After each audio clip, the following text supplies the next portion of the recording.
वचनामृत पत्रांक 200 मुंबई महासुद 1947 वचनावली। एमां 3 वाक्यों सुधी आपणे वाँची गया। फरीथी एक वार वाँचीने आगळ चालीए। वाक्य पहलू, आ वचनावली सौभागभाईना पुत्र मणिभाई उपर परम कृपाल देवे लखेली। तेमां पहलू वाक्य, जीव पोताने भूली गयो छे अने तेथी सत सुखनो तेने वियोग छे एम सर्व धर्म सम्मत कह्युं छे। बधा धर्मो एम के छे के जीव पोताने भूली गयो छे। अनादिकालथी पोते पोताना सहज स्वरूपने भूली गयो छे। जे स्वरूप समझ्या विना पाम्यो दुख अनंत अनंत दुख संसार में जीव केम पाम्यो तो के पोताना अज्ञानना कारणे पोताना स्वरूपनुं जेने भान नहीं अने परने पोतानुं स्वरूप मान्युं। देहादीने परमानी पर एवा देहादीने पोताना मानी तेमां राग द्वेष करीने आ जीव अनंत जन्ममरण करी रह्यो छे। जीव पोताने भूली गयो छे ने तेथी सत सुखनो तेने वियोग छे। सत सुख, सत एटले साचुं शाश्वत आत्मानुं जे सुख छे, स्वाधीन सुख छे, एनो एने अनंत कालथी वियोग छे। खबर ज नथी साचुं सुख शुं छे, एटले आ इंद्रिय सुखमां सुख मानी बैठो छे। तेथी तेने सत सुखनो वियोग छे। केम के पोतानुं सुख भाનમાં નથી, અનુભવમાં નથી, એમ સર્વ ધર્મ સંમત કહ્યું છે। બીજું વાક્ય, પોતાને ભૂલી ગયા રૂપ અજ્ઞાન જ્ઞાન મળવાથી નાશ થાય છે એમ નિશંક માનું। પોતે પોતાને ભૂલી ગયો તો એ કેવી રીતે પોતાને પોતાનું ભાન થાય? તો કે અજ્ઞાન એ જ્ઞાન મળવાથી નાશ પામે। જેમ અંધકાર છે તે પ્રકાશ આવવાથી અંધકાર તે જે સમય નાશ પામે કે ભાઈ હવે દીવો લાવ્યા એટલે અડધો કલાક પછી પ્રકાશ અંધકાર જશે એમ નથી। જે સમયે પ્રકાશનું આવવું તે સમય અંધકારનું નાશ પામવું। એમ જીવ પોતાને ભૂલી ગયા રૂપ અજ્ઞાન જ્ઞાન મળવાથી નાશ પામે। અજ્ઞાન અંધકાર અજ્ઞાન સમ નાશે જ્ઞાન પ્રકાશ। જ્ઞાન રૂપી પ્રકાશ આવે કે અજ્ઞાન રૂપી અંધકાર નાશ પામે। ભાષ્યોદયાધ્યાસથી આત્મા દેહ સમાન પણ તે બંને ભિન્ન છે। પ્રગટ લક્ષણે ભાન અથવા જેમ અસીને મ્યાન, જે મ્યાન તે આપણને તલવારનું ખોખું દેખાય પણ એના અંદર તલવાર છે। તેમાં શરીર દેખાય પણ આ શરીરમાં આત્મા છે। દૂધ દેખાય પણ દૂધમાં પણ પાણી છે। આપણે દૂધ કહીએ પણ ગાયના દૂધમાં તો 80% પાણી જ હોય। જુદું પાડીએ ત્યારે ખબર પડે પણ આપણને દૂધ જ દેખાય પણ પાણી છે। એમ દેહમાં આત્મા છે। એવું જે સમ્યક જ્ઞાન જેમ એને જાણવામાં આવે તેમ અજ્ઞાન રૂપી અંધકાર નાશ પામે છે। જડ ચેતનનો ભિન્ન છે, કેવળ પ્રગટ સ્વભાવ એકપણું પામે નહીં ત્રણેય કાળ દ્વય ભાવ। જડ ભાવ ને ચેતન ભાવ ત્રિકાળમાં પણ એક નહીં થાય। કેમ કે બેના ગુણધર્મમાં આકાશ પાતાળનું અંતર છે। જડ તે જડ ત્રણ કાળમાં, ચેતન ચેતન તેમ પ્રગટ અનુભવ રૂપ છે। સંશય તેમાં કેમ? જે જાણ જાણ કરે એવો આત્મા સદા જાણે જ, એ કોઈ કાળે જડ નહીં થાય અને જડ એવા જગતના પદાર્થો કોઈ કાળે જ્ઞાનમય નહીં થાય એવો અનુભવ કોઈને ક્યારે કદી ન થાય। પોતાને ભૂલી ગયા રૂપ અજ્ઞાન જ્ઞાન મળવાથી નાશ થાય છે એમ નિશંક માનું, એમાં કોઈ શંકાને સ્થાન નથી। જા રીસ સિદ્ધ સહાવો તારી સહાવો સબ્બ જીવાણામ। જેવો સિદ્ધ ભગવાનનો અનંત જ્ઞાન દર્શનયુક્ત સ્વભાવ છે તેવો સ્વભાવ સર્વ જીવોનો છે। એટલે કૃપાલદેવે આત્મસિદ્ધિમાં કહ્યું સર્વ જીવ છે સિદ્ધ સમ। બધા જીવો સિદ્ધ ભગવાન જેવા છે। એમાં અંશ માત્ર અંતર નથી, પણ જે સમજે તે થાય। જે સ્વરૂપને સમજે તો તે પામે। કેવી રીતે સમજે? સમજવા માટે સદગુરુ આજ્ઞા જીન દશા નિમિત્ત કારણમાં સદગુરુ જોઈએ। સત એટલે આત્મા જેને પ્રાપ્ત છે એવા સદગુરુની આજ્ઞા જે આરાધે અને જીન દશાનો લક્ષ રાખે વિતરાગતાનો તો તે જરૂર સિદ્ધત્વને પામે. પોતાને ભૂલી ગયા રૂપ અજ્ઞાન જ્ઞાન મળવાથી નાશ થાય છે એમ નિશંક માનવું. હવે ત્રીજું વાક્ય, જ્ઞાનની પ્રાપ્તિ જ્ઞાની પાસેથી થવી જોઈએ એ સ્વાભાવિક સમજાય છે.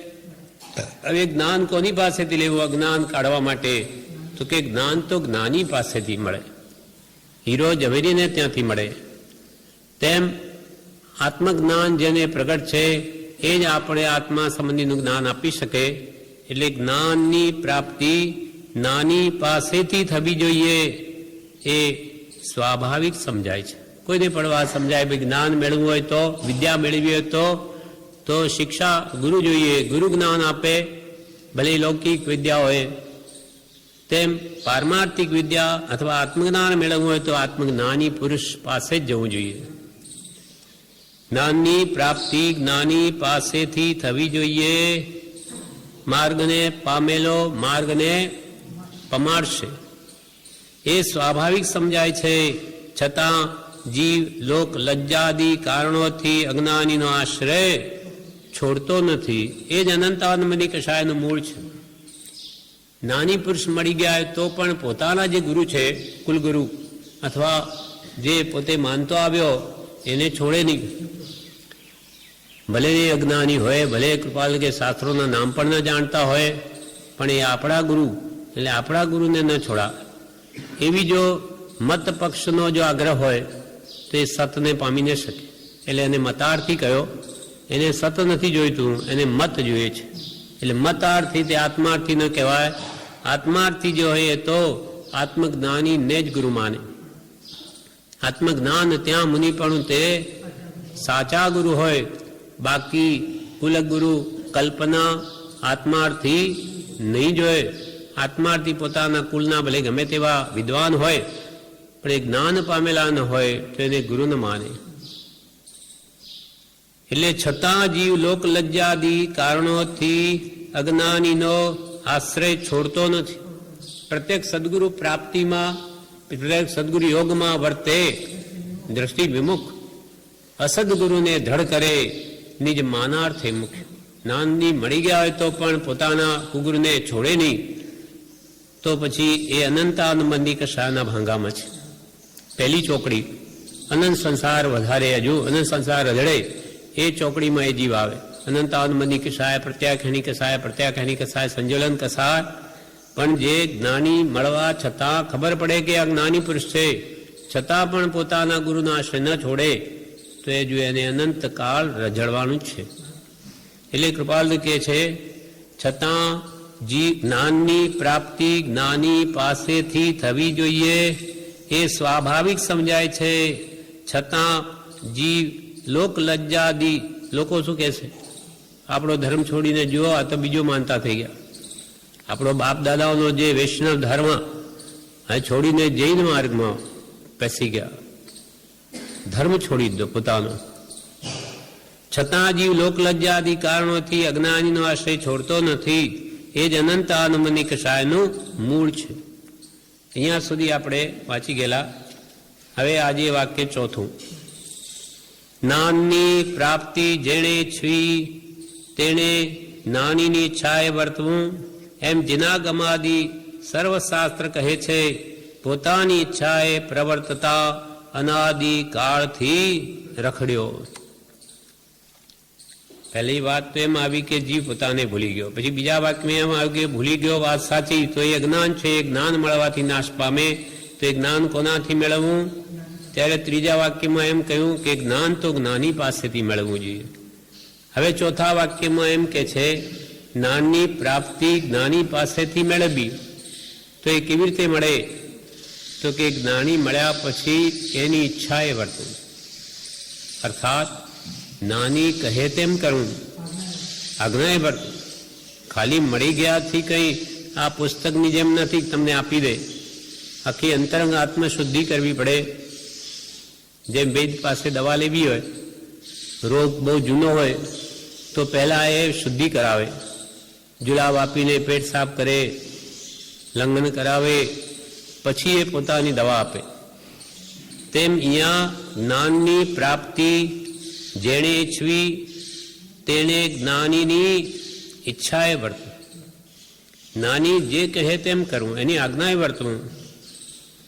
એમ જીનાગમાદિ સર્વશાસ્ત્ર કહે છે.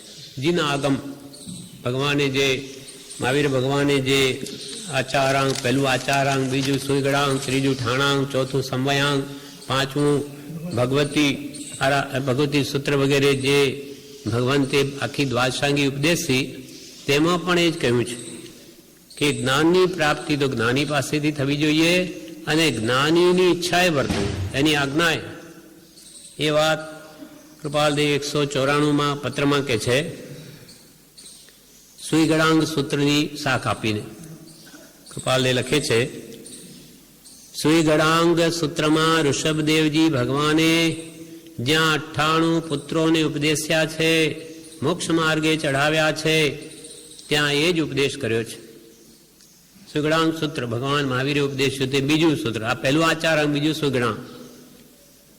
ત્યાં તે સૂત્રમાં ઋષભદેવ ભગવાને જ્યાં પોતાના 98 પુત્રો જે આવ્યા તો હતા ફરિયાદ કરવા કે આપે બધું અમને વેચીને આપ્યું અને ભરત અમારા મોટા ભાઈ એ આણ મનાવો મથે, અમારી આજ્ઞા માનો.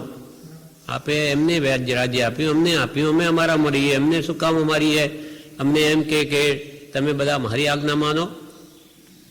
એમ ફરિયાદ કરવા માટે ઋષભદેવ ભગવાન પાસે ગયા હતા.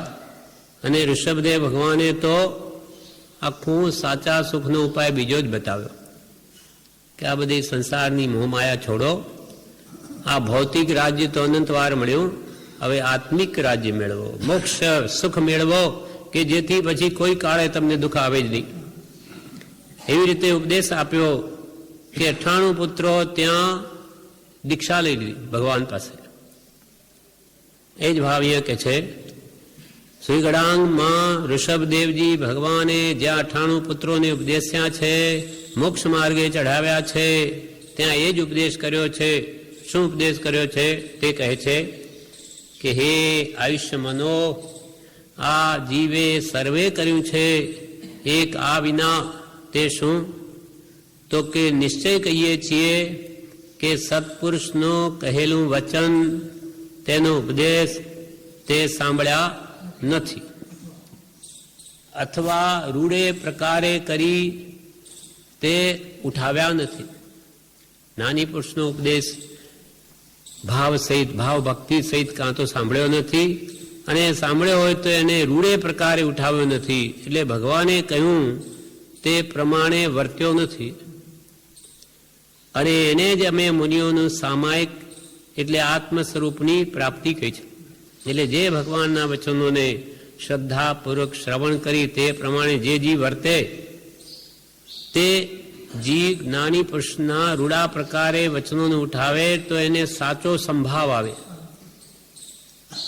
અને સંભાવ એ સામાયિક છે, અને એનાથી અને આત્મ સ્વરૂપની પ્રાપ્તિ થાય છે. અથવા રૂડા પ્રકારે કરી તે ઉઠાવ્યા નથી, અને એને જ અમે મુનિઓનું સામાયિક અથવા આત્મ સ્વરૂપની પ્રાપ્તિ કહી છે. વળી બીજું દ્રષ્ટાંત કે છે, સુધર્મા સ્વામી એ પણ ગણધર છે. ગૌતમ સ્વામીના પાઠવી બધા થયા, તેમાં સુધર્મા સ્વામી, પછી એના પછી જંબુ સ્વામી આવે. તો સુધર્મા સ્વામી જંબુ સ્વામીને ઉપદેશે છે કે જગત આખાનું જેણે દર્શન કર્યું છે એવા મહાવીર ભગવાન, તેણે આમ અમને કહ્યું છે. સુધર્મા સ્વામી જંબુ સ્વામીને એમ કે છે કે જગત આખાનું જેણે, આખું જગત કેવળ જ્ઞાન વડે જેણે જોયું એવા મહાવીર ભગવાને અમને આમ કહ્યું છે. એમ સુધર્મા સ્વામી ગણધર પોતાના શિષ્ય જંબુ સ્વામીને કહે છે. શું કહે છે? તો કે આમ અમને કહ્યું છે કે ગુરુને આધીન થઈ વર્તતા એવા અનંત પુરુષો માર્ગ પામીને મોક્ષ પ્રાપ્ત થયા. ગુરુને આધીન થઈને વર્તતા, અર્થાત ગુરુ આજ્ઞાએ વર્તન કરતા એવા પૂર્વે અનંત પુરુષો મોક્ષ માર્ગને પામીને મોક્ષને પ્રાપ્ત થયા. એટલે ગુરુ આજ્ઞા જ મોક્ષ છે. એટલે આજ્ઞા આણાએ ધમ્મો આણાએ તબ્બો. એક આ સ્થળે નહીં પણ સર્વ સ્થળે એ શાસ્ત્રમાં એ જ વાત કહેવાનું લક્ષ્ય. ભગવાન તીર્થંકરોને તે ભાવમાં ગુરુ હોતા નથી, પણ એમને પણ પૂર્વે ત્રીજા ભાવે તો એમને પણ ગુરુ હોય છે અને ગુરુથી જ જ્ઞાન પામે છે.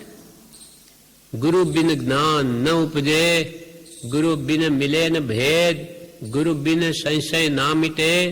જય જય જય ગુરુદેવની જય હો. કેમ કે આત્મા એ અરૂપી વસ્તુ છે, આ ચામડાની આંખ વડે જોવા એમ નથી. એટલે એ તો જે અંતરંગ આત્મશુદ્ધિનો માર્ગ છે એ તો જે અનુભવી પુરુષ હોય આત્માના એ જ બતાવી શકે. બાકી અગમ અગોચર માર્ગ એ બીજા માર્ગ રસ્તાની જેમ દેખાય નહીં, મોક્ષ માર્ગ. એટલે સાચા આત્મજ્ઞાની પુરુષથી જ એની પ્રાપ્તિ થાય. એટલે એની આજ્ઞા જીવ વર્તે તો જ મોક્ષ છે. એટલે એ સિદ્ધાંત કયો આચારાંગ સૂત્રમાં કે આણાએ ધમ્મો, આજ્ઞાનું આરાધન એ જ ધર્મ અને આજ્ઞાનું આરાધન એ જ તપ છે.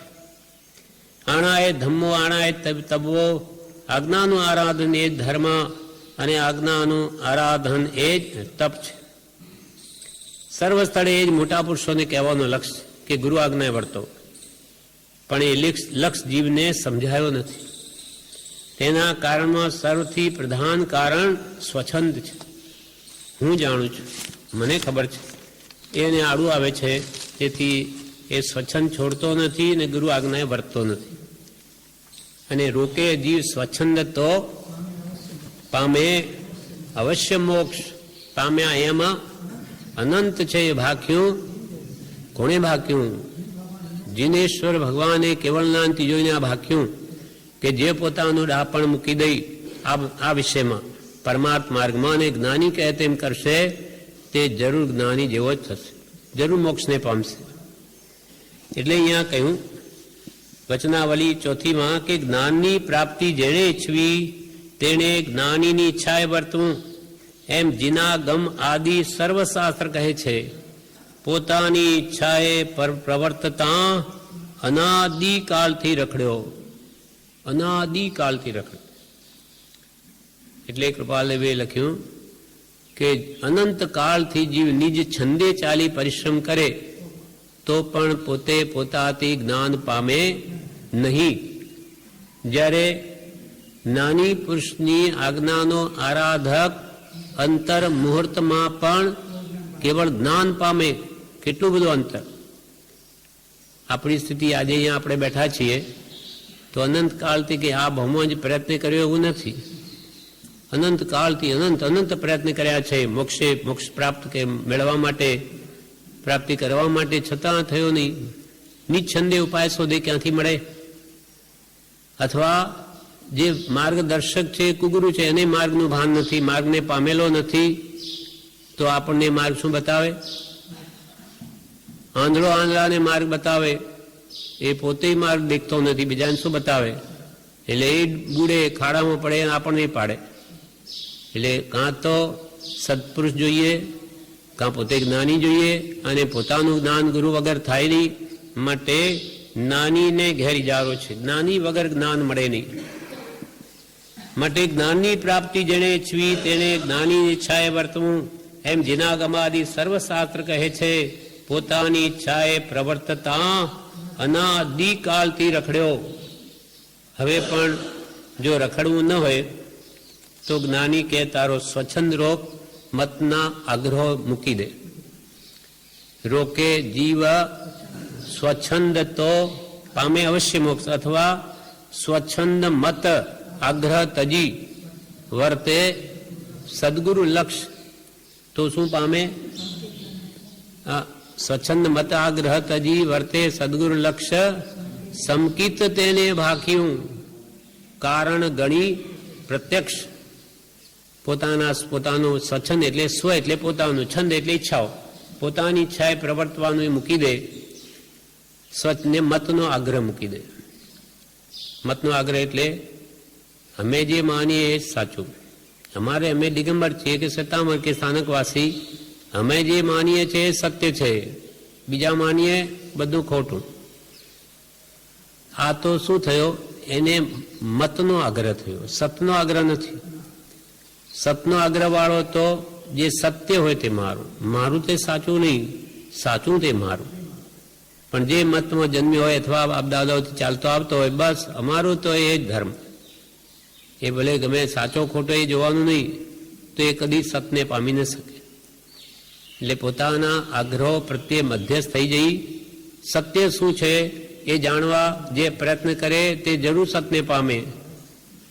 એટલે કૃપાલુ આ ગાથા કહી કે સ્વચ્છંદ મત આગ્રહ તજી વર્તે સદગુરુ લક્ષ. સદગુરુ કોણ છે? સત જેને આત્મા પ્રાપ્ત છે એવા આત્મજ્ઞાની પુરુષોના બોધના આધારે વિચાર કરે, એના લક્ષ્ય વર્તે તો પામે સમકીત, તો તે સમ્યક દર્શનને પામે. જેમ છે તેમ પદાર્થના સ્વરૂપને પામે, જાણે, એનું જ્ઞાન થાય તો પામે સમકીતને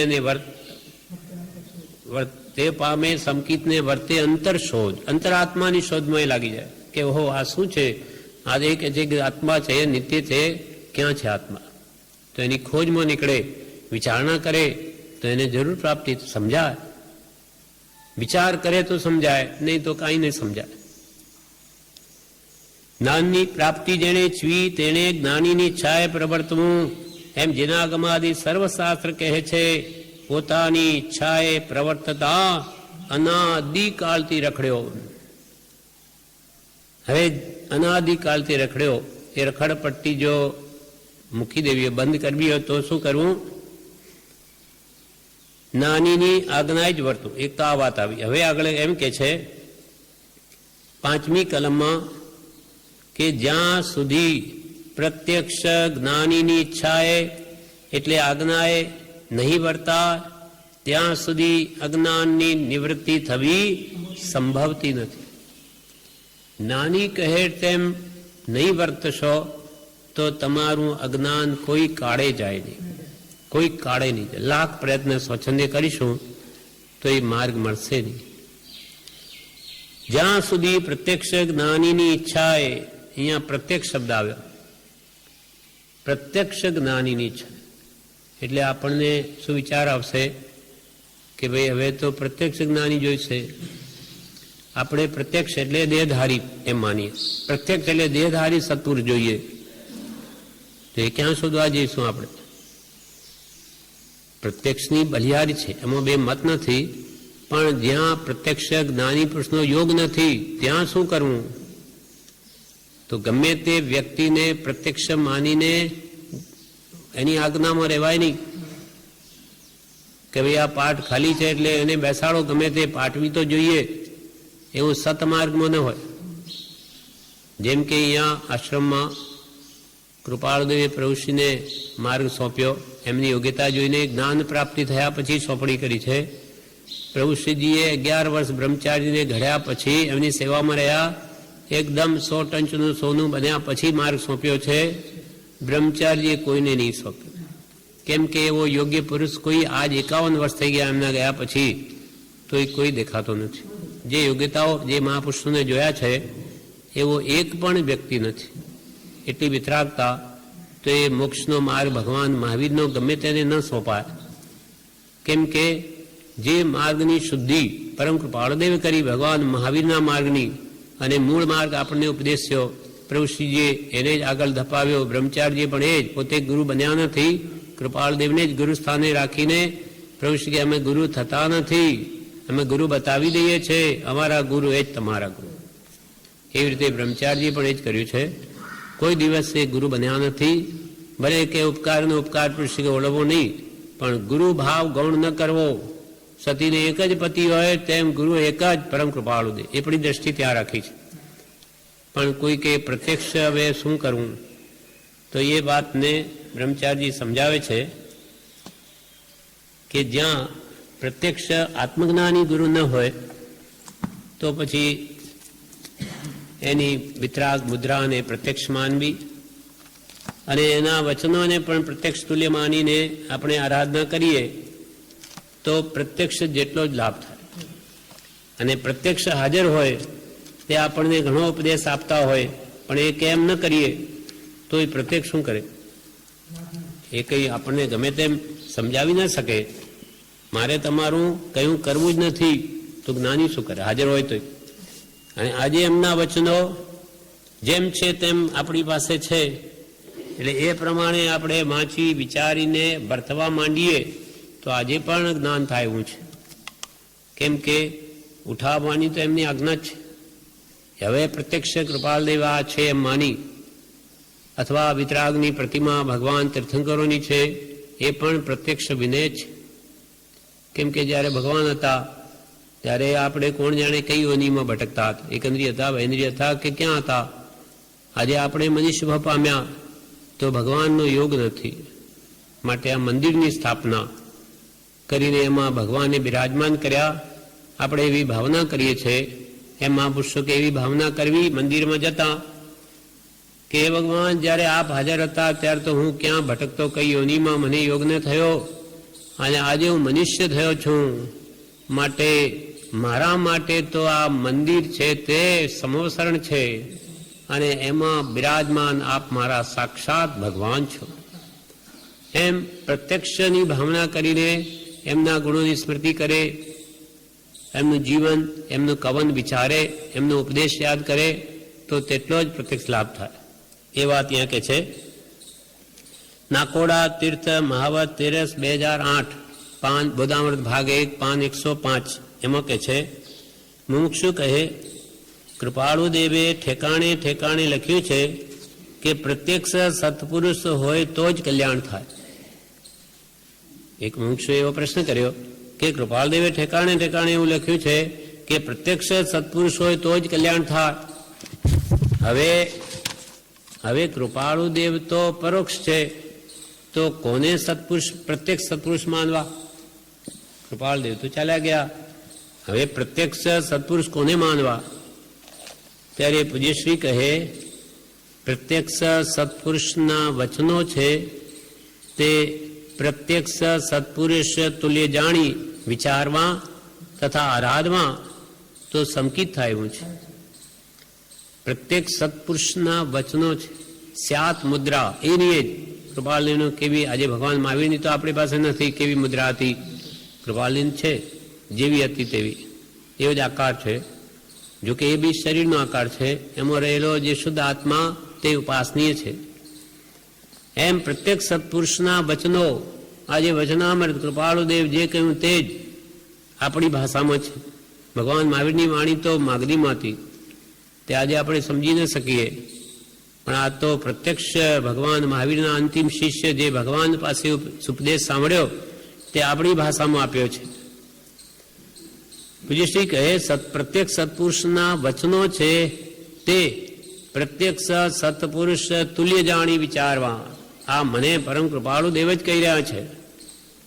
એમ પ્રત્યેક સત્પુરુષ તુલ્ય જાણી વિચારવા તથા આરાધવા. આરાધવા એટલે તે પ્રમાણે વર્તવું. જ્ઞાની પુરુષોએ જેમ કહ્યું તેમ જાણીને તે પ્રમાણે યથાશક્તિ કરવું તો સંકિત થાય એવું છે. તો આજે પણ આપણી શ્રદ્ધા નિર્મળ થાય એવી છે, વિષય કશાય ઘટે એવા છે, આત્માની પરમ શાંતિ અનુભવાય એવું છે. એના વચનોને વાંચવા અને વિચારવા અને આરાધવાથી તેનું નામ જ જ્ઞાન, દર્શન અને ચારિત્ર છે. એ વચનોને વાંચવા તે સમ્યક જ્ઞાન, વિચારીને શ્રદ્ધવા તે સમ્યક દર્શન, અને તે પ્રમાણે વર્તન કરવું એનું નામ સમ્યક ચારિત્ર. આ વ્યવહાર રત્નત્રય છે. નિશ્ચય રત્નત્રય તો આત્માનું જ જ્ઞાન, આત્માની શ્રદ્ધા, આત્મામાં જ રમણતા, એ આગળ જતા થાય. એમ જાણ્યા પછીનો ક્રમ છે શ્રદ્ધવાનો, શ્રદ્ધા પછીનો ક્રમ છે વર્તવાનો. એટલે જાણવું, શ્રદ્ધવું ને વર્તવું એનું નામ જ સમ્યક, એટલે સાચી રીતે ભગવાને કહ્યું તે સત્ય છે એમ માનીને એ જાણવું તે સમ્યક જ્ઞાન, દર્શન, ચારિત્રાણી મોક્ષ માર્ગ. આ મોક્ષ માર્ગ છે. નાની કહે તેમ જાણો, તે પ્રમાણે તમારી માન્યતાને ફેરવો, તે સત્ય માનો અને તે પ્રમાણે વર્તો. ત્યારે મુમુક્ષુ કહે સમાધિ સોપાનમાં આવે છે કે પ્રતિમાને વંદન કરવું, પૂજા કરવી વગેરે પ્રત્યક્ષ વિનય છે. તો તે પ્રત્યક્ષ વિનય કેવી રીતે? ત્યાં ભગવાન ક્યાં હાજર છે? હમણાં આપણે તો પ્રતિમાની પૂજા કરીએ, એમને વંદન કરીએ, તો એ પ્રત્યક્ષ વિનય કેવી રીતે? પૂજ્યશ્રી કહે ભાવ પ્રત્યક્ષના કરવાના છે. ભાવ આ મારા ભગવાન છે, ભાવ પ્રત્યક્ષના કરવાના છે. ભગવાન તીર્થંકર જ્યારે વિચારતા હતા ત્યારે આ જીવ ક્યાંય એકેન્દ્રિયાદિમાં ભટકતો હશે અને હવે મનુષ્યભાવ મળ્યો છે પણ તેવો યોગ નથી. તે માટે ભગવાનના મંદિરમાં જઈને ભાવના કરવી કે આ સાક્ષાત ભગવાન બિરાજ્યા છે, આ મંદિર છે તે સમવસરણ છે, એમ જાણીને ભક્તિ કરવી. મૂળ તો કશાય ઘટાડવાના છે. ભગવાનના દર્શન પૂજન કરીને પણ કરવાનું શું છે? કશાય ઘટાડવાનું. અને એ જીવને બહુ ભારે પડે, જોર પડે. દર્શનમ દેવદેવસ્ય દર્શનમ પાપનાશનમ દર્શનમ સ્વર્ગ સોપાનમ દર્શનમ મોક્ષ સાધનમ. પણ ખરું દર્શન ક્યારે કર્યું કહેવાય? કે એની મુદ્રાના દર્શન કરીને એની વિતરાગતાને વિચારે, ઓહો ભગવાનમાં તો રાગ દ્વેષ કશાય ભાવ કંઈ જ નથી, મારે આ સ્વરૂપ પ્રાપ્ત કરવું છે. ભગવાન અનંત સુખને ભોગવે તો મારે કશાયો ઘટાડવા પડશે. કશાયમાં ક્રોધ, માન, માયા, લોભ. કૃપાલદેવને કોઈએ પૂછ્યું કે કલ્યાણ શું? તો કે તમારા કસાય ઘટે એટલું કલ્યાણ, તમારા કસાય ભાવ કેટલા ઘટ્યા એટલું તમારું કલ્યાણ થયું. અને ઈચ્છા માત્ર લોભ છે. લોભ કશાયની અંદર જે નવી નવી ઈચ્છાઓ આપણા મનમાં ઉઠે છે એ બધી જ લોભ કશાયમાં આવી ગઈ. ઈચ્છા માત્ર લોભ છે. એટલે ખાલી કશાય કહેવાથી આમાં વિષયો પણ આવી ગયા, પાંચેન્દ્રિયના બધું જ. એટલે અહીંયા છેલ્લું એમ કહ્યું કે ભગવાનના દર્શન કરીને પણ કશાય ઘટાડવાના છે. એ ઘટે તો જ કલ્યાણ થશે. એનું નિમિત્ત છે. ભગવાનના ગુણોને યાદ કરવાનું દર્શન એક નિમિત્ત છે. પણ એ નિમિત્તથી એ એના ગુણો સુધી ન પહોંચે તો ઠીક છે, સામાન્ય પુણ્યમાં એ કંઈ પાપનું કામ નથી, પણ એ આગળ ન વધી શકે. એટલે જ્યાં સુધી જીવ પ્રત્યક્ષ જ્ઞાનીની ઈચ્છાએ એટલે આજ્ઞાએ નહીં વર્તાય ત્યાં સુધી અજ્ઞાનની નિવૃત્તિ થતી નથી. પ્રત્યક્ષ જ્ઞાનીની ઈચ્છા એટલે જેને આત્મા પ્રત્યક્ષ છે, પ્રત્યક્ષ એટલે પ્રાપ્ત છે, પ્રગટ છે, તે પ્રત્યક્ષ જ્ઞાની. એમ અર્થ કર્યો પ્રભુશ્રીજીએ. વળી બ્રહ્મચારીજીએ શતાબ્દીમાં એમનો એક પ્રસંગ છે, એમાં એમ કહ્યું છે, એક મુમુક્ષુ ભાઈએ પૂજ્યશ્રીને એમ પ્રશ્ન પૂછ્યો કે મને સંકલ્પ વિકલ્પ બહુ થાય છે. ત્યારે પૂજ્યશ્રી કહે સંકલ્પ વિકલ્પ શાના થાય છે? ત્યારે મુમુક્ષુ કહે પ્રત્યક્ષ સદગુરુ અને પરોક્ષ સદગુરુ બાબતમાં સંકલ્પ વિકલ્પ થાય છે. કે કૃપાલદેવ તો કહ્યું પ્રત્યક્ષ સત્પુરુષ જોઈએ તો કલ્યાણ થાય, અને હવે પ્રત્યક્ષ ક્યાંથી લાવવા, કોને પ્રત્યક્ષ જ્ઞાની કહેવા? મુક્ષુના નેત્રોમાં આત્માને ઓળખી લે એ વિમુક્ષતા તો છે નહીં, તો હવે જ્ઞાની કોણ અજ્ઞાની કોણ કેમ ઓળખું? ત્યારે મુક્ષુ કહે પ્રત્યક્ષ સદગુરુ અને પરોક્ષ સદગુરુ બાબતમાં સંકલ્પ વિકલ્પ થાય છે. ત્યારે પૂજ્યશ્રી કહે એવા કોઈ સંકલ્પ વિકલ્પ કરવા નહીં. જેણે આત્મા યથાર્થ જાણ્યો છે એવા પરમ કૃપાળુ દેવ તે પ્રત્યક્ષ જ છે એમ માનો. આપણે કે એ બાબત શું વિકલ્પ કરવો? પ્રભુશ્રીજીએ કૃપાલદેવને બતાવ્યા અને એના વચનો એનું જીવન બોલે છે કે જ્ઞાન એમને હતું કે નહીં. જેણે આત્મા યથાર્થ જાણ્યો છે. કૃપાળુ દેવને તો વળી અમે દેહધારી છીએ કે કેમ તે પણ સંભાળીએ ત્યારે માંડ જાણ. એટલે કેટલી આત્માકાર વૃત્તિ છે. ખૂબ ખૂબ વિચાર કરે ત્યારે ધ્યાનમાં આવે કે અમારે પણ આ શરીર છે, એવી આત્મતન્મયતા જેને છે. તો એવા જેને આત્મા યથાર્થ જાણ્યો છે એવા પરમ કૃપાળુ દેવ તે પ્રત્યક્ષ જ છે. કેમ કે એમને આત્મા પ્રત્યક્ષ છે. તેમના શરણે જ રહેવું, કોઈ બીજા વિકલ્પમાં પડવું નહીં. પૂનાની પ્રતિજ્ઞા યાદ છે? ત્યાં પ્રભુશ્રીજીએ બધાને પ્રતિજ્ઞા કરાવી હતી કે સંતના કહેવાથી મારે કૃપાળુ દેવની આજ્ઞા માન્ય છે. ત્યાં શું બન્યું? પૂનામાં પ્રભુશ્રીજી ચોમાસું કરેલું. ત્યાં મુમુક્ષો અહીંયાના બધા ગયેલા. એટલે વૈષ્ણવમાં શું હોય કે જે ગુરુ હોય એનો દીકરો જ પાટ ઉપર બેસાડે. ત્યાં થયું કે આ પ્રભુશ્રીજી છે તો એમના દીકરા મોહનભાઈ હતા પ્રભુશ્રી ના ત્યાં. એટલે એમને કહ્યું, મોહનભાઈ તમે ગાદી પર બેસો પ્રભુશ્રીની. મોહનભાઈ હું નહીં બેસું. તો મુમુક્ષો કે કેમ નહીં બેસે, તમે એમના દીકરા છો. એટલે એમને પકડીને માંડ બળજબરીથી બેસાડી દે. પેલા તો ભાઈ ના પાડે કેટલાય, તોય પકડીને દાબીને બેસાડી દે. આ વાત જ્યારે પ્રભુશ્રી નીચે આવ્યા ત્યારે જાણ્યું, ત્યારે એટલા બધો એમનો ધર્મ પ્રકોપ વધ્યો.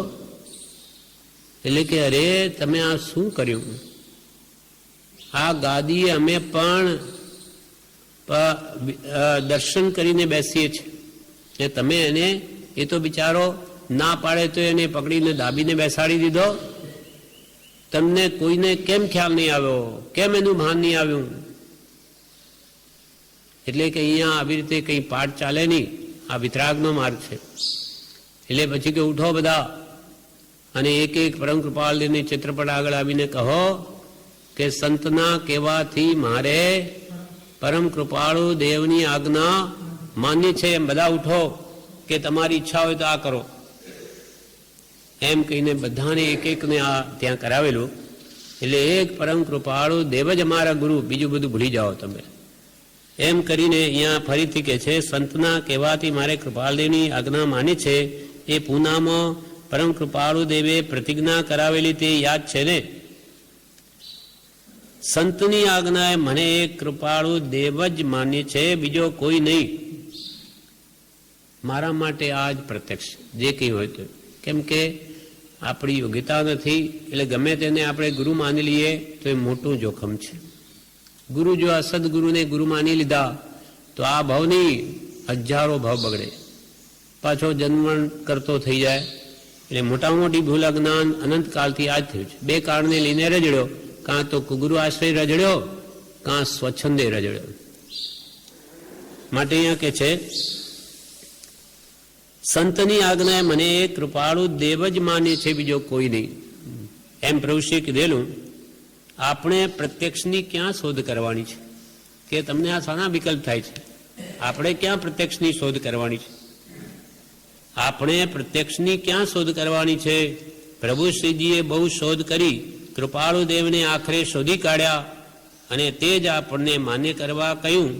માટે બીજા કોઈ સંકલ્પ વિકલ્પ કરવા નહીં. એક પરમ કૃપાળુએ જેવો આત્મા જાણ્યો છે તેવો જ મારે માન્ય છે, તે જ મારે જોવો છે. એમ તેમની આજ્ઞા અને વચનોનું યથાર્થ પાલન કરવાનું છે. આપણે પરમ કૃપાળુ દેવ પ્રત્યક્ષ જ છે એમ માનવું. આપણે બીજા ક્યાં શોધવા જવાનું છે? અને તું ક્યાંથી શોધી શકે? તારી શું યોગ્યતા છે? તું શોધી શકતો હતો ક્યારનો મોક્ષે પહોંચી ગયો. આ બધા અજ્ઞાનીને શોધી નાની માની બેઠો ત્યારે આજ સુધી રજડે છે. એટલે એવી હવે રિસ્ક લેવી નહીં. હવે તો 101% સુરક્ષિત માર્ગ લેવો. એટલે કે આપણે ક્યાં શોધવાની જરૂર? કૃપાલ દેવે શોધીને આ સાચો હીરો આપ્યો, બસ. હવે એ સંબંધી સંકલ્પ કરવાની. કૃપાળુ દેવે જેવો આત્મા જાણ્યો તેવો મને માન્ય છે અને આપણા માટે પરમ કૃપાળુ દેવ પ્રત્યક્ષ છે એમ માનવું. કેમ કે એમને આત્મા પ્રત્યક્ષ છે. દેહધારી તો ગમે એટલા જ્ઞાનીઓ આજે મળે છે, પણ એ શું કામ આવે? એ પોતે બુડે, બીજાને બુડાડે. એમ નિશ્ચય રાખવો. કારણ કે જો પ્રત્યક્ષ હોત, માનો કે આજે કૃપાલદેવ પ્રત્યક્ષ હોત તો તેમના વચનોનું જ પાલન કરવાનું હતું.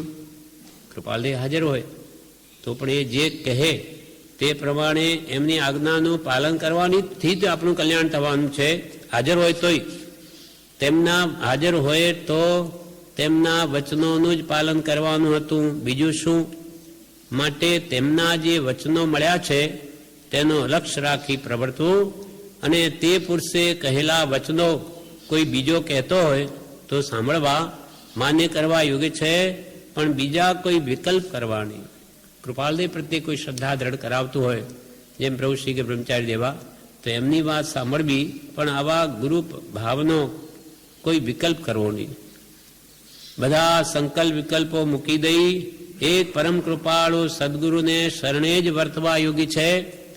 સર્વ પ્રકારે પરમ કૃપાળુ દેવ ઉપર અર્પણ બુદ્ધિ કરવી, પ્રત્યક્ષ પરોક્ષના કોઈ પણ વિકલ્પો કરવા નહીં, એક પરમ કૃપાળુ દેવના જ આશ્રય તેમની આજ્ઞા પાલન કરવાની છે. બસ એમનું શરણ લઈ એમણે જે કહ્યું તે યથાશક્તિ પાલન કરવું, બીજા આવા વિકલ્પ કંઈ કરવા નહીં. તો પ્રભુ શ્રી કે તમારું અડધું કામ થઈ ગયું. તમે શોધવા નીકળશો તો ભૂલા પડશો, અને ગમે તેને પેલું પ્રભુ શ્રી કહ્યું કે સુંદર નાવડું જોઈને કે તમે કૂદી પડશો તો એના અમે જવાબદાર નથી. અમે તમને સફરી જહાજમાં બેસાડ્યા, પણ આજે બીજા કહેવાતા જ્ઞાનીઓની બહારની ટાપટીપ બહુ હોય, આવકાર હોય, ખાનપાન હોય, એટલે લોકોને ગમે. જ્યારે સાચા જ્ઞાનીને ત્યાં એવું કંઈ ન હોય, કંઈ ખાનપાનની વિશેષતા ન હોય અને આવકારે ન હોય, ત્યાં માત્ર સત હોય. સત પ્રાપ્ત કરવું હોય તો આવું બધું આડંબર છોડી દેવા અને સતને વળગી રહેવું. એટલે કે નવું નાવડું જોઈને કૂદી પડશો નહીં. અમે તમને સાચા પરમ કૃપાળ દેવને બતાવ્યા, એ કેમ કરે જાઓ તો આ મનુષ્ય ભાવ સફળ થઈ જશે. કેમ કે પ્રભુ શ્રીજીને કૃપાળદેવથી જ્ઞાન પ્રાપ્તિ થઈ છે, એટલે આ સત્ય પુરુષ છે, એમાં કોઈ શંકાને સ્થાન નથી. માટે તમારે એમાં કોઈ માર્ગમાં ભૂલ નથી. અને અમને કે ભવદુઃખ વાલું નથી કે તમને ખોટે માર્ગે ચડાવી દઈએ એટલે તમે રજડો અને એના ફળમાં અમે રજડીએ, એવું ભવદુઃખ અમને વાલું નથી. તમને કોઈ કુગુર બતાવી દઈએ, આપણને આ કૃપાળદેવ બતાવ્યા, કોઈ બીજો બતાવીને એક કુગરું હોય તો તમે ભટકો, અને અમે તમને ખોટો માર્ગ બતાવ્યો એટલે એના ફળમાં અમે ભટકીએ, એવું અમને ભટકવું વાલું નથી. પણ આ સત છે માટે એની જવાબદારી લઈએ છીએ. એમ જ્યાં સુધી પ્રત્યક્ષ જ્ઞાનીની ઈચ્છા એટલે આજ્ઞા નહીં વર્તાય ત્યાં સુધી અજ્ઞાનની નિવૃત્તિ થવી સંભવતી નથી. ત્યાં સુધી તમારું અજ્ઞાન કદી નહીં જાય. માટે જેને સત પ્રાપ્ત કરવાની દ્રઢ ઈચ્છા થઈ હોય તેને જ્ઞાનીને શરણે જવું. હા, પ્રથમ વિચાર કરીને પછી જ્ઞાન. 211માં પત્રમાં કૃપાલદેવે કહ્યું, સતની પ્રાપ્તિ જેને કરવી હોય તેને હું કંઈ જ જાણતો નથી, એવો પ્રથમ વિચાર કરીને પછી જ્ઞાનીને શરણે જવું, તો જ જ્ઞાનની પ્રાપ્તિ થાય. નહીં તો શું થાય, હું જાણું છું એ જ્યાં સુધી એ ભાવ રહેશે ત્યાં સુધી સત પ્રાપ્ત ન થાય. એટલે 211માં પત્રમાં જ કહ્યું, માટે જેની પ્રાપ્ત કરવાની એટલે સત આત્મદ્રવ્ય પ્રાપ્ત કરવાની દ્રઢ થઈ છે કે યેન કેન પ્રકારે મારે સત આત્મા પ્રાપ્ત કરવો જ છે, આત્મજ્ઞાન મેળવવું જ છે, તેણે પોતે કંઈ જ જાણતો નથી. આત્મા સંબંધી હું કંઈ જાણતો નથી, એવો દ્રઢ નિશ્ચય વાળો પ્રથમ વિચાર કરવો. પહેલા મનમાં બરોબર દ્રઢ કરવું કે આમાં કંઈ નથી જાણતો, અને પછી સતની પ્રાપ્તિ માટે જ્ઞાનીને શરણે જવું. શરણે જવું એટલે પછી એનું શરણ સ્વીકાર તો એની આજ્ઞામાં રહેવું, તો જરૂર માર્ગની પ્રાપ્તિ, તો તમને જરૂર મોક્ષ માર્ગ મળે. અને એ તો માર્ગને પામેલો માર્ગને પમાડે અને એનું શરણ લેવું જ પડે તો જ એ સતની પ્રાપ્તિ થાય. આ પ્રમાણે જ્યાં સુધી પ્રત્યક્ષ જ્ઞાનીની ઈચ્છા એટલે આજ્ઞા નહીં વર્તાય ત્યાં સુધી અજ્ઞાનની નિવૃત્તિ થવી સંભવતી નથી. આખો આ 14 વાક્યો છે કુલ, એમાં આખો આ જ્ઞાન માર્ગની કૃપા કે એમાં શ્રેણી કઈ છે. ઠેઠ આત્મા પોતાને ભૂલી ગયો છે તો એ કેમ પોતાનું જ્ઞાન પામીને સમ્યક દર્શન પામે અને કેવળ જ્ઞાન અંતે પામીને મોક્ષે કેમ જાય, એનો આખો ક્રમ આ 14 વાક્યમાં કૃપાળદેવે બતાવ્યો છે. અને અંતમાં 14મા વાક્યમાં એમ કહ્યું કે ગુપ્ત તત્વને જે આરાધે છે તે પ્રત્યક્ષ અમૃતને પામી અભય થાય છે. આ ગુપ્ત તત્વ ચૈતન્ય ચમત્કાર જે સૃષ્ટિના લક્ષમાં નથી, એ જ્ઞાની એના માટે જે આરાધના કરશે જ્ઞાનીની, તે પ્રત્યક્ષ અમૃત અમર બની જશે. કદી એને મરવાનું ફરી હોય નહીં, જન્મ મરણ સર છૂટી જશે. તે પ્રત્યક્ષ અમૃતને પામી સર્વકાળને માટે અભય થાય છે. એને પછી કોઈ ભય નહીં રહે નહીં, જન્મ મરણ કે દુઃખનો. આ પ્રમાણે એમાંના વાક્ય 14માના આપણે 5 સુધી વાંચ્યા. હવે 6ઠું વાક્ય આવતીકાલ.